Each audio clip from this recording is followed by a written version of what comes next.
24 জন সখা নিয়ে বলরাম দাদা অবর্তমানে লীলা করছে যমুনার তটে। হরি বল। ভগবান নবলক্ষ ধেনু চারণ করেন। নবলক্ষ মানে একটা লক্ষ্য মানে উদ্দেশ্য, আর লক্ষ্য মানে সংখ্যা। হরি বল, হরি বল, হরি বল। এখানে সংখ্যায় 9 লাখ হিসেব করতে যাবেন না, তত্ত্বগত দিকে বিচার করে দেখুন। আমাদের দেহে 9টি রন্ধ্র, 2টি চক্ষুরন্ধ্র, 2টি নাসারন্ধ্র, 2টি কর্ণরন্ধ্র, 2টি, একটি মুখ গহ্বর, একটি পায়ু, একটি উপস্থ। 6 আর 3 9। ভগবান যে ধেনু চারণ করেন তিনি তো গোপাল। গো মানে পৃথিবী, পাল মানে পালন কর্তা। হরি বল। তাহলে তিনি ভক্তের মনরূপী ধেনুকে চারণ করেন, যে মনরূপী ধেনুর নবলক্ষ। নবলক্ষ মানে 9টা দিকে পাগল। কেউ দেখে ভুলে যায়, কেউ শুনে ভুলে যায়, কেউ অনুভব করে ভুলে যায়। হরি বল, হরি বল। এই 9 দিক থেকে গুটিয়ে যদি মনকে আমরা ভগবানের চরণে দিতে পারি, তবেই হবে ভবে আশা সার্থক। হরি বল, হরি বল, হরি বল। মনরূপী ধেনু বড় চঞ্চল। ওই যে গীতার শ্লোকে বলা আছে না, খেতে ভালো লাগুক না লাগুক খাও একটু তিতা, কুলেখাড়া কালমেঘ নিম ছিচকি খেলেই কিন্তু শরীরে মঙ্গল হবে। খেতে না ভালো লাগলে কি হবে? সব সুন্দর আর সব ভালো লাগার বিষয় ভালোর জন্য হয় না। জয় রাধে। খেতে ভালো লাগুক না লাগুক খাও তিতা, পড়তে ভালো লাগুক না লাগুক পড়ো একটু গীতা। কীর্তন শুনে মানুষের পথ চলা সুন্দর হয়, মানুষের চরিত্র গঠন হয়ে যায়, মানুষ ধর্মপ্রাণ হয়ে যায়, মানুষের ভগবত ভক্তি জেগে যায়। ওই জন্য শুনতে হয় মা। আমি জানি ঠান্ডার মাঝে একটু পরে অনেকের কষ্ট হবে। আমাদের শরীর আর বৃদ্ধ বাবার শরীর তো এক হবে না, কিন্তু তবুও একটা দিন 2টো দিন যদি কষ্ট করে একটু আস্বাদন করেন, কালকে তা চাইলেও হবে না। যার জন্য এই যে আস্বাদন হচ্ছে, এতে কষ্ট হবে, কারণ যাত্রাপথ কষ্টেরই হয়।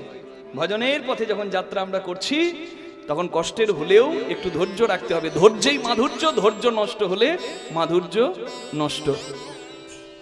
হরি বল। অর্জুন ভগবান শ্রীকৃষ্ণকে জিজ্ঞাসা করছেন, আমার মন চঞ্চল, আমি কি করব? হে বাসুদেব, কৃপা করে আমাকে বলুন। চঞ্চলং হি মন কৃষ্ণ প্রমাথি বলভদ্রং তস্মাহং নিগ্রহং মন্যে বায়ুরিব সুদুষ্করং। আমার মনরূপী ধেনু চঞ্চল, আমি কি করব? তখন ভগবান বললেন, অসংশয় মহাবাহু মনো দুর্নিগ্রহং চলম অভ্যাস নতু কন্তেয় বৈরাগ্য ন চ গৃহতে।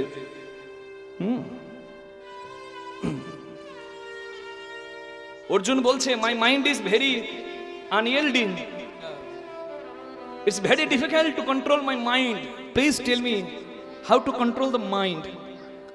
কৃষ্ণ ভগবান বললেন, ও ইয়েস হে মাইটি আর্মড ওয়ান, হে ধনুকধারী অর্জুন, হে সন অফ কুন্তি, হে কুন্তি পুত্র, it's very difficult to control the mind, but it can conquer. এটাকেও জয় করা যায়। মনকে স্থির করা বাতাসকে আটকানোর সমান, কিন্তু তুমি পারবে by doing practice and detachment. যদি তুমি অভ্যাস করো, এই অভ্যাসের গুণে তোমার বৈরাগ্য আসবে, যার নাম ত্যাগ। যতক্ষণ না কারোর মধ্যে ত্যাগ আসবে ততক্ষণ কেউ পরমানন্দ পাবে না। নিতাই গৌর হরি হরি বল। এই যে এখানে অভ্যাস করছেন, অভ্যাসের দ্বারাই ত্যাগ আসে। যা পাচ্ছেন প্রসাদ পাচ্ছেন, অখাদ্য কুখাদ্য খাচ্ছেন না, প্রসাদ পাচ্ছেন, যা শুনছেন হরি কথা শুনছেন, যাদের সঙ্গে বসে শুনছেন ভক্তদের সঙ্গে বসে শুনছেন, এটাই তো অভ্যাস। এই অভ্যাসের গুণেই তো মানুষের বৈরাগ্য আসে। অভ্যাস আর ত্যাগ, এই দুটির দ্বারা মনকে স্থির করা যায়। অপূর্ব বাণী গীতার। হরি বল। তাহলে ভগবান বললেন, মনকে স্থির করো, তবে তোমার দেহটা, মন্দিরটাই হবে বৃন্দাবন, হৃদয় মন্দিরটাই হবে বৃন্দাবন। তাই তো চণ্ডীদাস ঠাকুর তত্ত্বে বলেছেন, প্রবত্ত দেহের সাধন করিলে কোন সে মরণ হবে, কোন রকম যাজন করিলে কোন বৃন্দাবনে যাবে। নব বৃন্দাবনের নবনাম হয় সকানন্দ হয়, কোন বৃন্দাবনে ঈশ্বর মানুষ মিলিত হইয়া রয়। জীবাত্মা পরমাত্মা থাকে কোন বৃন্দাবনে? হৃদয় বৃন্দাবনে। কোন বৃন্দাবনে বিরজা বিলাসায় তরুলতা ছাড়ি ভিতে, কোন বৃন্দাবনে কিশোরী কিশোরী শিরূপ মঞ্জুরির সাথে, কোন বৃন্দাবনে রস উপজয় সুধার জন্ম হয়। এই সুধা জন্মে এখানে, কিন্তু সুধা কি করে হবে? সাধারণ রস, এটা গুরুর কাছে শিখতে হয়। জয় রাধে। পিতৃধন মাতৃধন নারী পুরুষের মূল্যবান ধন। চরক সংহিতায় বলা আছে 24 বিন্দু রক্তের ভিয়ানে হয় এক কণা শুভ্র বস্তুর উৎপাদন, যেটাকে বলা হয় ইনার পাওয়ার, কোর এনার্জি, শরীরের আসল শক্তি, যার জন্যই এ জগতে ভবিষ্যৎ প্রজন্ম আসে। তাহলে সেটিকে রাখতে জানতে হয় সদ্গুরুর চরণ, ওই জন্য আশ্রয় করে পদ্ধতিটা শিখে নিতে হয়। রাঁধুনি হইবি ব্যঞ্জন রাঁধিবি, হাড়ি না ছুইবি তাই, পতঙ্গের জালে মাতঙ্গ বাঁধিবি, প্রীতি পাইবি তাই। রাঁধুনি যদি পাকা হয়, তেল মশলা নুন কি দিলে কি স্বাদ হবে, পাকা রাঁধুনি জানে। ঠিক তেমনি যন্ত্রী যদি যন্ত্রের সঠিক ব্যবহার জানে, তার মন্দির সুন্দর থাকে। আর যেজন নিজের রসের সিঞ্চন করতে জানে, যার মূলাধারের পাত্র পরিপূর্ণ ছিল, সেই পাত্র সিঞ্চনের দ্বারা, সিদ্ধি সাধনার দ্বারা এই সহস্রার রন্ধে, পদ্মরন্ধে যেজন মধু রাখতে পেরেছে, সে সাধক হয়ে সিদ্ধি লাভ করেছে। যখন সাধনার দ্বারা, সংযমের দ্বারা কেউ সুধা রাখতে পারে দেহ পাত্রে, ধন্য হয় তার জীবন। কোন বৃন্দাবনে রস উপজয় সুধার জন্ম হয়, এইখানে। কোন বৃন্দাবনে বিকশিত পদ্ম ভ্রমর বসে তাই, যদি পদ্মে মধু কেউ জমাতে পারে, তবেই তো তার মধু আস্বাদনের জন্য কৃষ্ণ ভ্রমর পাগল হয়ে উড়ে আসে। To succeed in every field you have to be patient. তোমাকে ধৈর্যবান হতে হবে। তাই মহাপ্রভু বলেছেন চৈতন্য চরিতামৃতে পাই, মর্কট বৈরাগ্য না করো লোক দেখাইয়া, যথাসাধ্য ভুঞ্জ বিষয় মনাসক্ত হইয়া। আমি বৈষ্ণব সেজে আছি, কিন্তু আমার যদি সংযম না থাকে, তাহলে আমার দ্বারা অপরাধ হয়ে যাবে।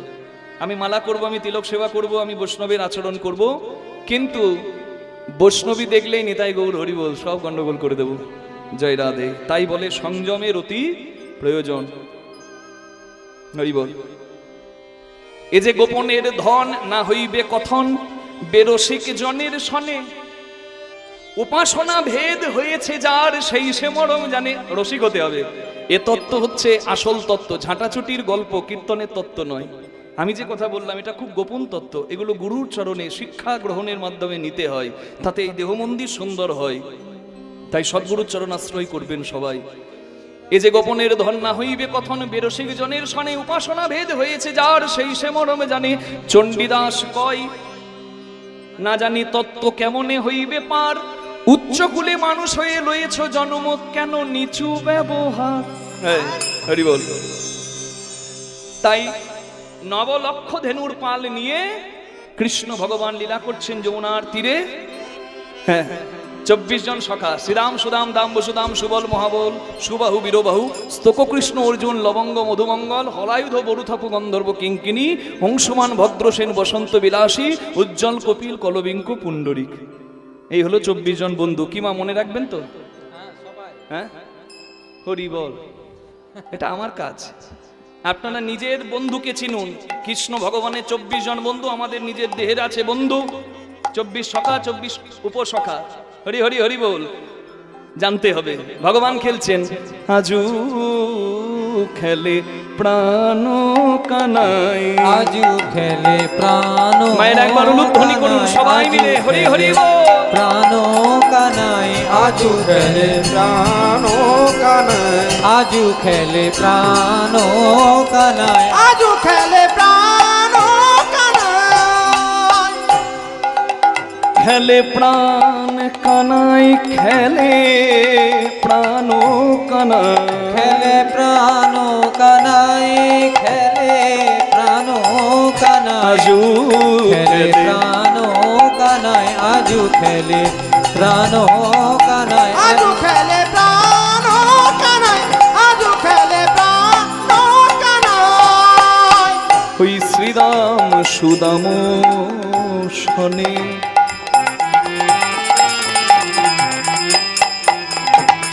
শ্রীরাম সুদাম সাথে খেলে তপন তনয়া তটে। শ্রীরাম সুদাম সনে খেলে তপন তনয়া তটে।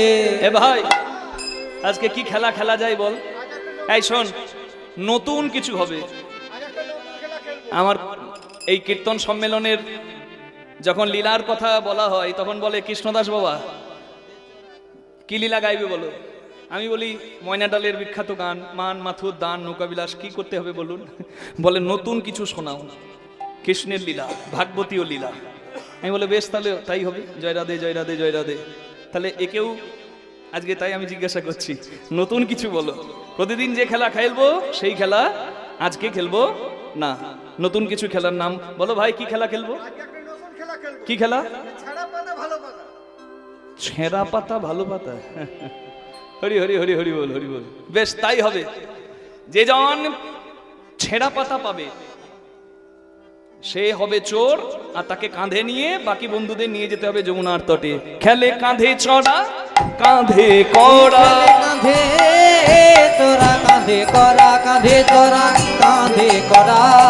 আনন্দের সীমানা খেলে রাম কানায় আজু খেলে প্রাণ কানায়। আজও খেলে প্রাণ কানায়। ওই প্রখর রবির তাপে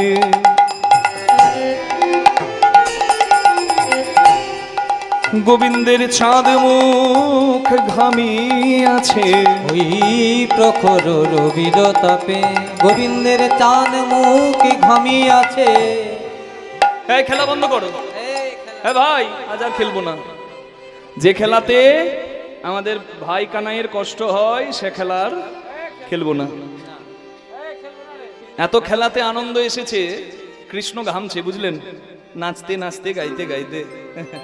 তা কৃষ্ণের ঘাম দেখে সকালে বলছে আর খেলবো না, আমাদের ভাই কানাইয়ের কষ্ট হচ্ছে, দেখ ঘামছে, আহা মুখটা শুকিয়ে গেছে। এবার মা যোগমায়া, যিনি অঘটন ঘটন পটিয়সী, যিনি রাধা গোবিন্দের লীলায় সহায় কারিণী, সবাজ্ঞা বর্তিনী ময়া সর্বসম্ভব সাধিকা, তৎকার্যে বিস্ময়কো অস্তি তত্র সংশয়। যোগমায়া যার সহায়, তার কি লীলা বন্ধ হয়? নিতাই গৌর হরি বল। এই যে মাঠে আপনারা বসে আছেন, এই মাঠ কি জন্য বিখ্যাত বলুন তো? এই মার্কনির মাঠ কি মাঠ? দুর্গা পূজার জন্য বিখ্যাত। তার মানে এইখানেই মা জগৎ জননীর পূজা হয়। আর জগৎ জননীর কৃপা ছাড়া, যোগমায়ার কৃপা ছাড়া রাধা গোবিন্দের লীলা যে পরিপূর্ণ নয়। নিতাই গৌর হরি হরি বল। তাই মা যোগমায়া কালো মেঘ হয়ে সূর্যটাকে ঢেকে দিলেন। আর সূর্য যদি ঢাকা পড়ে আর ঘাম হবে না। খেলা আরো জমে গেছে। কালো মেঘে ঢাকে দিনমণি, কালো মেঘে ঢাকে দিনমণি, কালো মেঘে ঢাকে কালো মেঘে দিনমণি, ঢাকে দিনমণি। আমাদের পৌর্ণমাসী মা খেলে প্রাণ কানায় আজু খেলে প্রাণ কানায় আজু খেলে প্রাণ কানায় আজু খেলে প্রাণ কানায়। এবার কেহ নাচে কেহ গায়, কেহ নাচে কেহ গায়, কেহ সিঙা বেনু বাজায়। ওই কেহ নাচে কেহ গায়, কেহ সিঙ্গা বেনু বাজায়। আবার কেহ কেহ যা যা যা যা যা যা। কেহ কেহ ওই কেহ কেহ ওই কেহ কেহ পাছুনি ফেরা।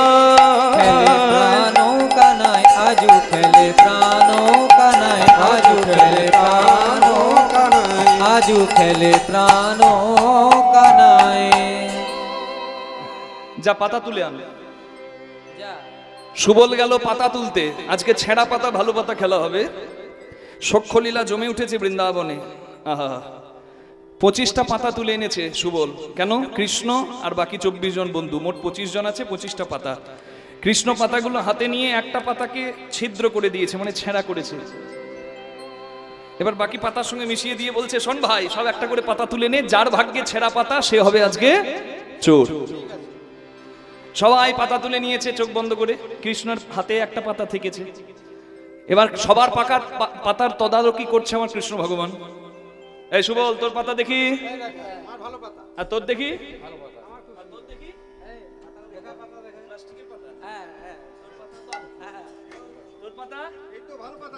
বাবা এটা পাতা রে, যেন সেগুন পাতা। শিখল বাজিয়ে বাজিয়ে এমন খসখসে করে ফেলেছে হাতগুলোকে, মনে হচ্ছে সেগুন গাছে হাত বোলাচ্ছি। তা যাই হোক, সবার পাতা ভালো। এইবার সবার চোখ শেষে কার উপর গেল? সবাই বলছে এই কানাই, সবার তো দেখলি, এবার তোরটা দেখা।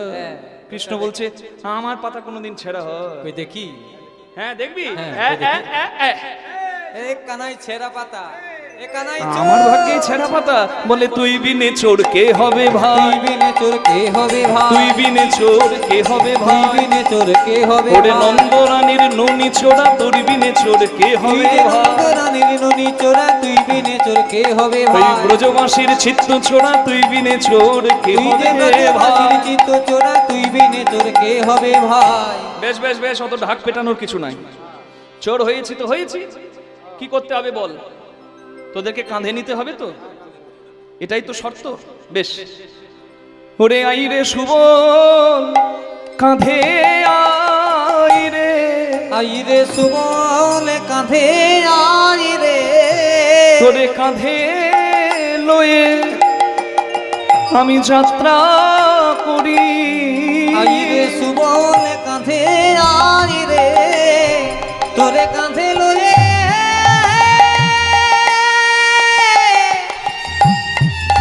ওরে সুবল যাত্রা করি। আই রে সুবল কাঁধে আই রে। কৃষ্ণ ভগবান সুবলকে প্রথমে কাঁধে নিয়েছে। গো মা, ভগবানকে কেউ যদি গালিও দেয় ভগবান খুশি হয়, এটা জানেন তো? প্রিয়া যদি মান করে করয়ে ভৎসন, বেদ স্তুতি হইতেও তাহা হরয়ে মোর মন। জগন্নাথ ধামে গিয়ে কেউ যদি সমুদ্রের ধারে মাছ ভাজা গেলে জগন্নাথ কি খুশি হবে?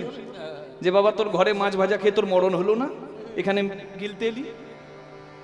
ধামে ধাম মাহাত্ম্য না জেনে গেলে ধামে যাওয়া সার্থক হবে না। কত কষ্টের জগন্নাথ, কত বলিদানের জগন্নাথ, এটা জানলে আর মাছ ভাজা চেপাতে ইচ্ছা করবে না। তখন গড়াগড়ি দিতে ইচ্ছা করবে, যেমন গৌরাঙ্গ মহাপ্রভু জগন্নাথ জগন্নাথ বলে আমার সচল মহাপ্রভু গড়াগড়ি দিতেন। হরি বল। এই জন্য ধাম মাহাত্ম্য জানতে হয়। যখন জগন্নাথকে গিয়ে কেউ কোনো মা যদি বলে তুমি মন্দিরে বসে আছো, আমার দুঃখ দেখতে পাও না, ঠুটো জগন্নাথ কোথাকার, জগন্নাথ আমার খুশি হবে। কারণ যে ভালোবাসে তারই অধিকার আছে। ভালোবাসা যেখানে নাই, অধিকার সেখানে নাই। হরি বল। কৃষ্ণ ভগবান কাঁধে নিয়েছে মা সুবলকে। প্রথমে সুবলকে কাঁধে নিয়েছে, তারপর বাকিদেরকে নেবে। কৃষ্ণ কাঁধে নিয়ে যাচ্ছে বংশী বট থেকে যমুনার তটে। কিছু দূর যাওয়ার পর সুবল বুঝতে পেরেছে কাঁধে চেপে আছে তো, সামনে দিকে পা দুটো আছে, আর কাঁধে বসে আছে কৃষ্ণের মাথা ধরে। কিছু দূর যাওয়ার পর সুবল বুঝতে পেরেছে যেন তার পায়ে ফোঁটা ফোঁটা জল পড়ছে। সুবল বুঝতে পারলো যে নিশ্চয়ই আমাকে কাঁধে নিয়ে আমার ভাই কানাইয়ের কষ্ট হচ্ছে, তাই তো তার চোখ থেকে জল পড়ছে। কিন্তু ভক্তকে কাছে পেয়ে, ভক্তের চরণ ধরে আমার ভগবানের কি আনন্দ হয়, এটা সখা জানে না। সুবল বলছে কানাই দাঁড়া, আমাকে নামা। সুবল নেমে কৃষ্ণের দিকে তাকিয়ে দেখছে কৃষ্ণের চোখে জল। সুবল বলছে আমি ঠিক অনুমান করেছিলাম তোর কষ্ট হচ্ছে, তা তোর যে কষ্ট হচ্ছে তুই আমাকে বলবি না? আমরা না তোর মরম সখা, কেন কাঁদছিস ভাই? কৃষ্ণ বলে সুবল, আজ আমার এই চোখের জল আমার আনন্দের চোখের জল, কারণ আজ আমার ঋণ শোধ হচ্ছে। বলে কি ঋণ? তোর হয়তো মনে নাই সুবল রে, পূর্ব জন্মে তুই ছিলিস বিভীষণের পুত্র তরণী সেন, আমি ছিলাম শ্রীরাম। ছোট্ট করে আপনাদের সামনে কথাটা বললে আপনারা বুঝতে পারবেন। রামচন্দ্রের হাতে রাক্ষসকুল উদ্ধার হয়ে যাচ্ছে। তরণী সেন বিভীষণের ছেলে মনে মনে ভাবলো স্বধর্মে নিধনং শ্রেয় পরধর্ম ভয়াবহ। ধর্ম আচরণ করা হচ্ছে কর্তব্য। আহার নিদ্রা ভয় মৈথুনম চ সমান এতৎ পশুভের নরানাম ধর্মো হি এক অধিকো বিশেষ ধর্মেন বিহীন পশুভের সমান। খাওয়া, ঘুমানো, সন্তানের জনক হওয়া মানে মা বাবা হওয়া, আর মৃত্যুর ভয়ে ভয় পাওয়া, এটা মানুষও পারে, পশুও পারে। কিন্তু মানুষ শ্রেষ্ঠ কেন? ধর্ম আচরণের জন্য। যে স্বার্থের জন্য ধর্মকে বিক্রি করে দেয়, যার মধ্যে ধর্মবোধ নাই, যে ধর্মপ্রাণ নয়, যে ধর্মকে ভালোবাসে না, সে একটা পশুর সমান। আমার কথা নয়, মহাভারতে কৃষ্ণ দ্বৈপায়ন ব্যাসদেব এই কথা বলেছেন। তার সব সময় ধর্মের জয় জয় দেবেন, আপনাদেরও জয় জয় হবে। নিতাই গৌর প্রেমানন্দে হরি। বিভীষণ নন্দন তরণী সেন মনে মনে ভাবলো, আমার জন্ম হয়েছে রাক্ষস কুলে, যদি প্রভুর ইচ্ছা ছিল আমাকে ভক্তের ঘরে পাঠাবার, তাহলে পাঠাতো কোন রাম ভক্তের ঘরে না, আমাকে রাক্ষস কুলে পাঠিয়েছে। আমি রাক্ষস কুলের সন্তান, আমি আমার ধর্ম আচরণ করব। আমার বাবা নিজের ইচ্ছাই গেছে, আমি ধর্ম আচরণ করব। রাবণের আশীর্বাদ মাথায় নিয়ে মা সরমা দেবীর কাছে গিয়ে মাকে প্রণাম করছে ছেলে তরণী সেন। মাকে প্রণাম করে বলছে, মাগো, মায়ের আশীর্বাদ যে ছেলের মাথায় থাকে সেই ছেলের জয় জয় হয়। আমি তো যুদ্ধ করতে যাব, মা তুমি আমায় আশীর্বাদ করো যেন আমি রামচন্দ্রকে পরাস্ত করতে পারি। তরুণী রে, চুপ কর, চুপ কর বাবা, চুপ কর। কি বলছিস তরুণী? না না, এটা হয় না। ওরে ভগবানকে কি হারানো যায়? ভগবানকে জয় করা যায়।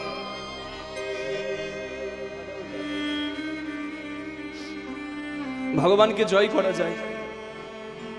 তুই যখন প্রতিজ্ঞা করে ফেলেছিস যে তুই যুদ্ধ করতে যাবি, আমি আর তোর পথের কাঁটা হব না। যে বেশে ওখানে যেতে হয় আমি তোকে সেই বেশে সাজিয়ে দিয়ে আয়। শেষবারের মতো ছেলেকে মা সাজিয়ে দিল। মা ভালো করেই জানতো যে ছেলে যদি যুদ্ধ করতে যায় রামচন্দ্রের সঙ্গে, ছেলে আমার ঘরে ফিরবে না।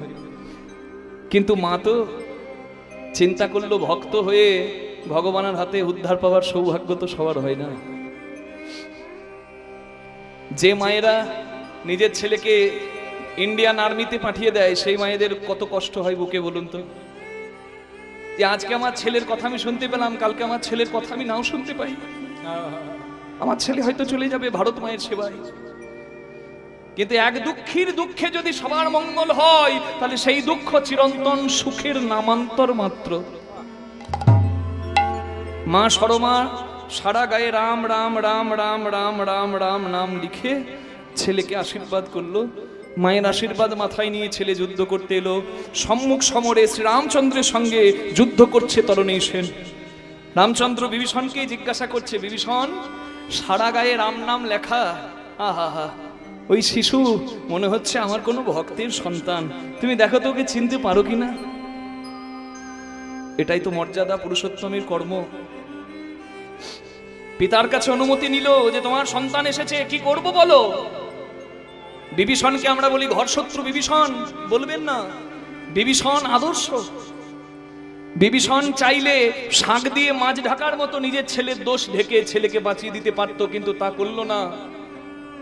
ধর্মের জয় দিল যে তুমি ক্ষত্রিয়, তুমি যুদ্ধ করো। ও মায়াবী, তুমি ওকে ক্ষমা করলে ও ক্ষমা নাও করতে পারে। রামচন্দ্র যুদ্ধ করলেন সম্মুখ সমরে তরণী সেনের সঙ্গে। আর যুদ্ধের পরিণাম কি হলো? রামচন্দ্র বিভীষণের কথাতেই ব্রহ্মাস্ত্র নিক্ষেপ করে শিশু তরণী সেনের মস্তক ছেদন করে দিল। কাটা মুন্ড গড়িয়ে গড়িয়ে রামচন্দ্রের চরণে এলো। আর মরণকালে তরণী সেনের মুখ থেকে মর্যাদা পুরুষোত্তম শ্রীরামের নামই বের হলো। শ্রীরাম রাম রাম রাম রাম রাম, শ্রীরাম রাম রাম, শ্রীরাম রাম রাম, শ্রীরাম রাম রাম, শ্রীরাম রাম রাম। বিভীষণ, হায় হায়, এ তুমি আমাকে কি করালে? তুমি বললে এই ছেলে মায়াবী, এই ছেলে শত্রু। যে ছেলে মরণকালে আমার নাম করে কাঁদে, সে কি করে আমার শত্রু হতে পারে? তুমি আমাকে মিথ্যা বলেছ। আমার বিশ্বাস ও নিশ্চয়ই আমার কোনো ভক্তের সন্তান। এতক্ষণ বুকটা পাথর করে রাখলেও ছেলের মৃত্যুতে বিভীষণ শেষে চোখের জল ফেলেই দিল। রামচন্দ্র চরণতলে পড়ে থাকা